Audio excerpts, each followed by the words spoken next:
요즘 AI 때문에 일자리가 사라진다. 이런 말 정말 많이 들어보셨을 거예요. 그런데 말이죠. 그 첫 번째 타겟이 바로 사회의 첫 발을 내딛는 주니어들이라면 어떨 것 같으세요? 오늘 바로 이 AI가 어떻게 주니어들의 일자리를 위협하고 있는지 그 냉정한 현실을 한번 깊숙이 들여다보겠습니다. 지금 경제 상황이 뭐랄까 굉장히 기묘합니다. 이 그래프 좀 보세요. 2022년 말부터 미국 주식시장은 저렇게 하늘 높은 줄 모르고 치솟는데 기업들의 구인 공고는 반대로 땅으로 곤두벅질 치고 있거든요. 역사상 처음 있는 일이에요.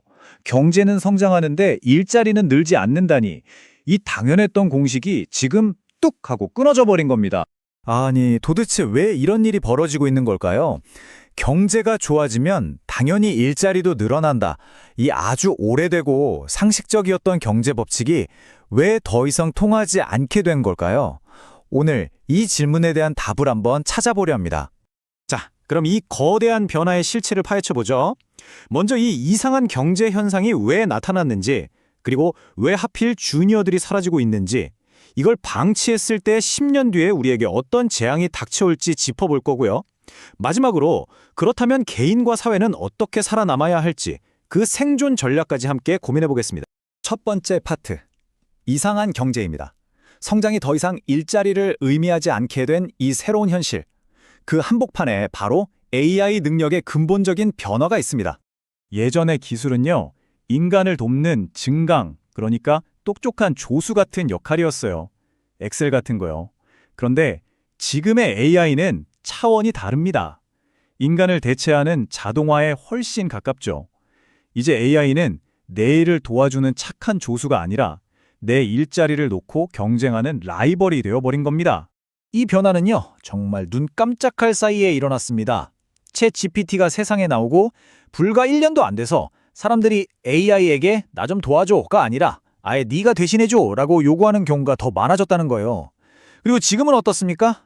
웬만한 분야에선 15년차 전문가의 실력과 거의 맞먹는 수준까지 와버렸습니다. 무서운 속도죠. 자, 그럼 두 번째입니다. 주니어는 왜 사라지는가? AI가 인간에 대체하기 시작했다면 그 변화의 직격탄을 가장 먼저 그리고 가장 세게 맞는 사람들은 과연 누구일까요? 네, 바로 주니어들입니다. 자, 옛날 팀을 한번 상상해 볼까요? 보통 시니어 한 명에 그 밑에 주니어 서너 명이 붙어서 일을 배우고 성장하고 그랬잖아요. 하지만 지금은요, 그 주니어 서너 명의 자리를 강력한 AI 하나가 그냥 싹 대체해버리는 겁니다. 사람을 키우면서 가르치던 멘토십 모델은 옛말이 되고 오로지 생산성, 결과물만 내면 장땡인 모델로 정말 무섭게 바뀌고 있는 거죠. 기업 입장에서 보면요, 이건 사실 너무나 냉정하고 합리적인 계산이에요. 2, 3년은 가르쳐자 겨우 제 몫을 하는 신입사원하고 당장 투입해서 성과를 내는 AI. 누굴 쓰겠습니까? 차라리 그 돈으로 시니어 연봉을 더 올려주고 AI를 쓰게 하는 게 훨씬 이득인 거죠. 주니어를 뽑아서 키울 경제적인 유인이 그냥 사라져버리고 있는 겁니다. 세 번째 이야기, 10년 뒤에 닥쳐올 재앙입니다. 개별 기업들의 이런 단기적인 효율성 추구가 모이면 과연 10년 뒤에 우리 사회는 어떤 모습일까요? 이야기는 여기서부터 훨씬 심각해집니다. 이걸 경제학에서는 부분 최적화의 비극이라고 불러요. 쉽게 말해서 나무 한 그루만 보면 이게 최선의 선택이었는데 나중에 정신 차리고 보니 숲 전체가 망가져버리는 그런 재앙을 말하는 거죠. 그리고 그 비극의 정점을 보여주는 말이 바로 이겁니다. 10년 뒤 10년 차 경력자가 단 한 명도 없는 끔찍한 사회가 올 수 있다. 왜냐고요? 10년 전에 우리가 그들을 주니어로 뽑지 않았기 때문이죠. 지금 주니어를 안 키우면 10년 뒤에는 우리 사회의 허리를 책임질 전문가가 통째로 사라지는 겁니다. 상상만 해도 정말 섬뜩하지 않으세요? 위험은 이게 끝이 아닙니다.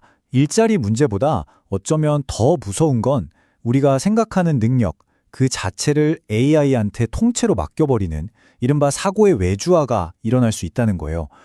질문만 하면 답이 척척 나오는 세상에서 과연 우리가 깊이 생각하는 법을 잊어버리지 않을 수 있을까요? 자, 네 번째입니다. 생존 전략. 질문하는 인간. 그럼 이 다소 암울한 전망 속에서 우리 개인은 어떻게 살아남아야 할까요? 이제 그 전략에 대해 이야기해 보겠습니다. 핵심은 이겁니다. AI가 답을 하는 시대가 되면서 인간의 역할은 근본적으로 바뀌었어요. 이제 인간의 가치는 정답을 많이 아는 게 아니라 올바른 질문, 좋은 질문을 던질 줄 아는 능력에 달리게 됐습니다.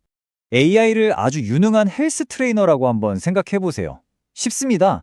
트레이너한테 운동 계획을 짜달라고 할 수 있죠. 자세가 틀렸으면 교정해달라고도 할 수 있고요.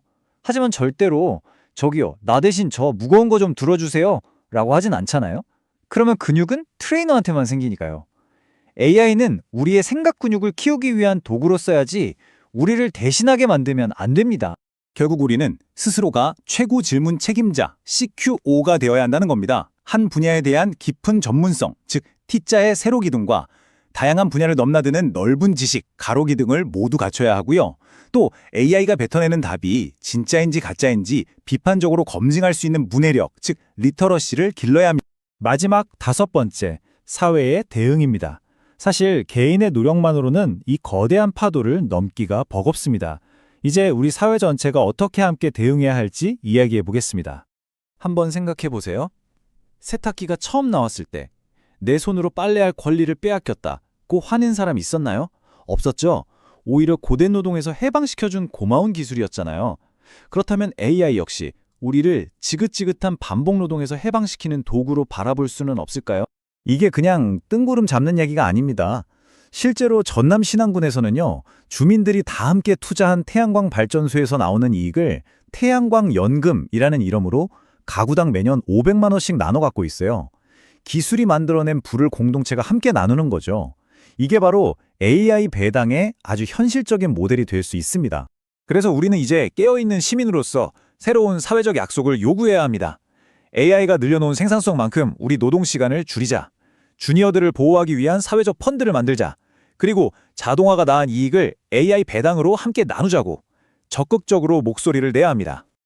그리고 이런 모든 사회적 논의의 맨 밑바탕에는 우리가 반드시 지켜내야 할 3가지 윤리 원칙이 깔려 있어야 합니다.